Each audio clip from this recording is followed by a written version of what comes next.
Ashama harka fuunee daawwattootaa fi hordoftoota AGM akkam jirtan nageenya rabbii guddaan bakkuma isin jirtanitti isinirra haa jiraatu jecha arras Anuli Global Media irraa akkuma baratame qophii addaa qabannee isiniif dhiyaanneeti jirra. Qophii keenya guyyaa irraa keessatti waa'ee oolmaa guyyaa kaleessaa dhaddacha mana murtii obbo Jawaar Mohammad faa ilaallaa jechuudha.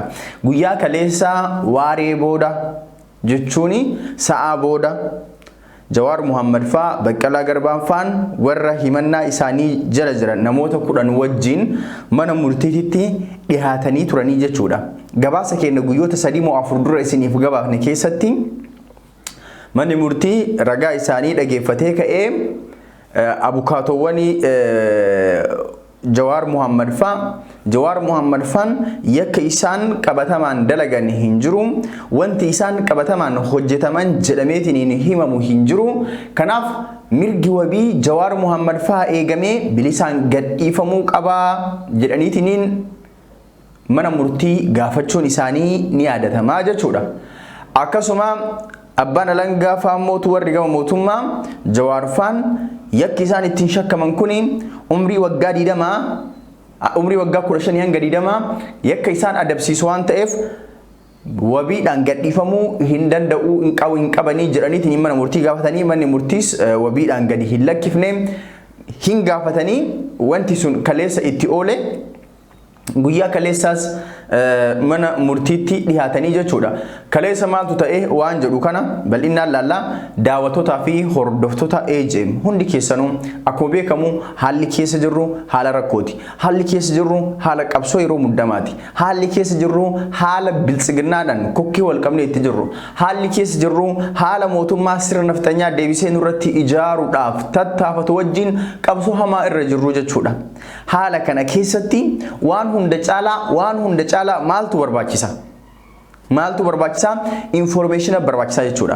Odeeffannoo qabaachuu barbaachisa jechuudha. Waan qeerroon Harargeetti oolte qeerroon Shawaa quba qabaachuu barbaachisa. Waan qeerroon Shawaa itti oolte qeerroon Wallaggaa quba qabaachuu barbaachisa. Waan qeerroon Wallaggaatti oolte qeerroon Arsii quba qabaachuu barbaachisa. Wanti qeerroon Arsii itti oolte qeerroon Baalee quba qabaachuu barbaachisa jechuudha. Akkasumas kutaalee Oromiyaa hunda irraa odeeffannoon baay'ee barbaachisaadha.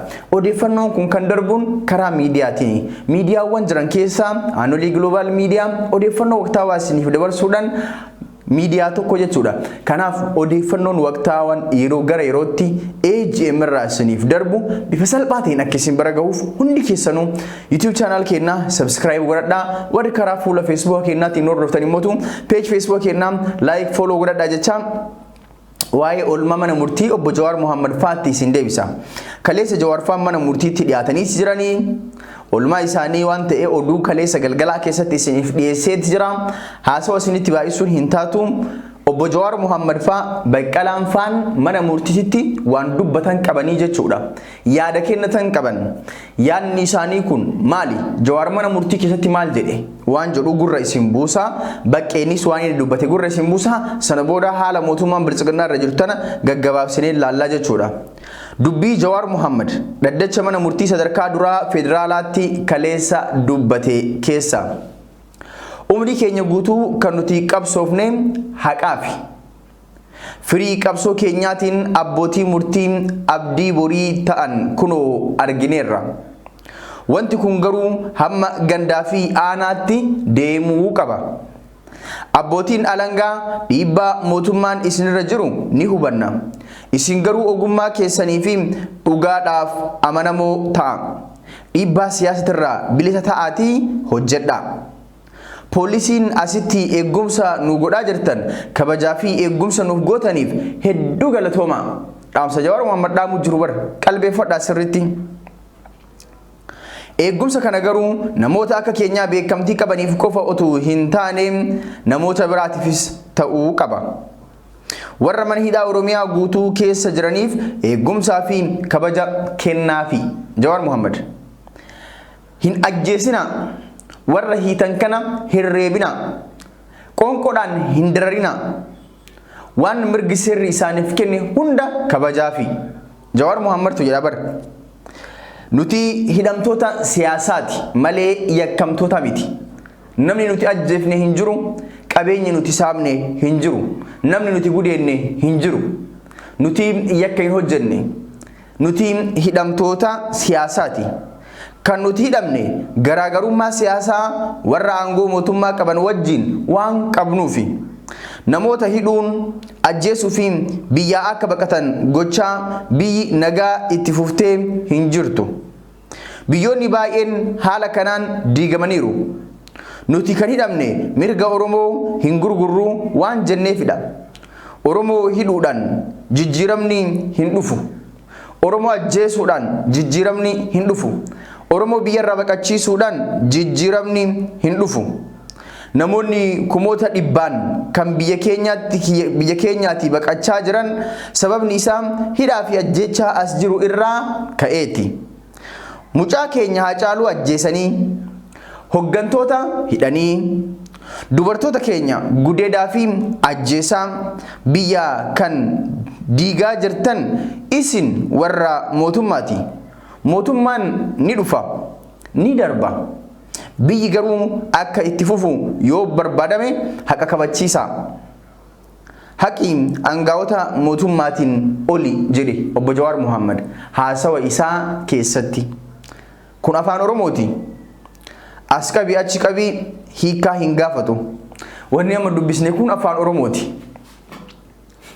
Hayyuun harka diinallee jiraate akka itti dubbatuuf waan dubbatu beeka beeytanii. Hayyuu akka Jawaar Rabbi kumaatamaan nuuf haa kennu. Jawaar dhaddacha guyyaa kaleessa irratti haasawa kana taasisee jechuudha. Gama biraatiin jaalli isaa Obbo Baqqalaa Garbaas haasawa kana dhaddacha kanarratti haasawa taasisee jechuudha.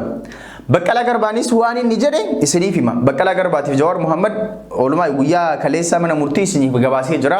Oduu edaa keessatti isiniif gabaasee jira. Oduu guyyaa kaleessa galgalaa jechuun gaafa torba galgalaa jechuudha. Oduu guyyaa kaleessa galgalaatiin isiniif gabaasee jira. Amma yoo irra deebi'u taate isin nuffisiisu ta'a. Oduu tokko yeroo lama irra deebi'ee isinitti himu ta'a jechuudha.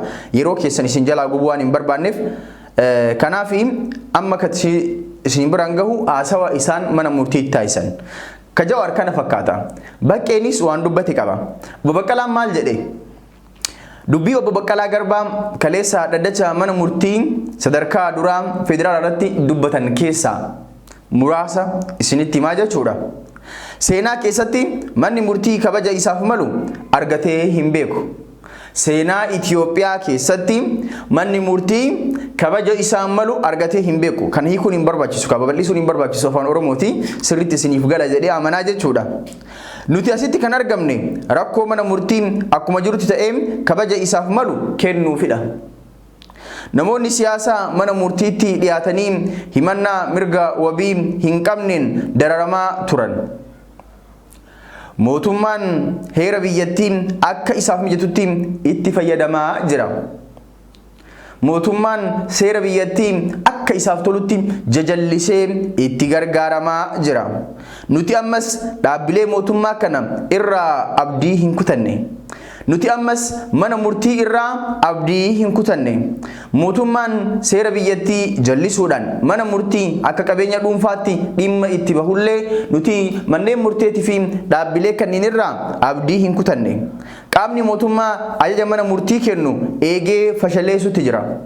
Qaamni mootummaa ajaja manni murtii kennu fashaleessutti jira. Qaamni kun mana murtii diigaa jira. Ummanni mana murtii irraa abdii akka kutatee jennaan ummanni mana murtii irraa abdii takkaa kutatee jennaan ofii isaatiin gara murtii kennuutti deema. Kun ammoo biyya diiga. Biyyoonni baay'een haala kanaan diigamaniiru. Seenaa dubbisuun hin danda'ama. Biyyoonni baay'een haala kanaan faca'aniiru. Manni murtii fi ajaji mana murtii kabajamuu qaba. Mootummaa kanaaf immoo ergaan koo seenaa keessatti ummata ofii hidhaa fi ajjeesaa, ummata ofii dararaa mootummaan milkaa'ee hin jiru.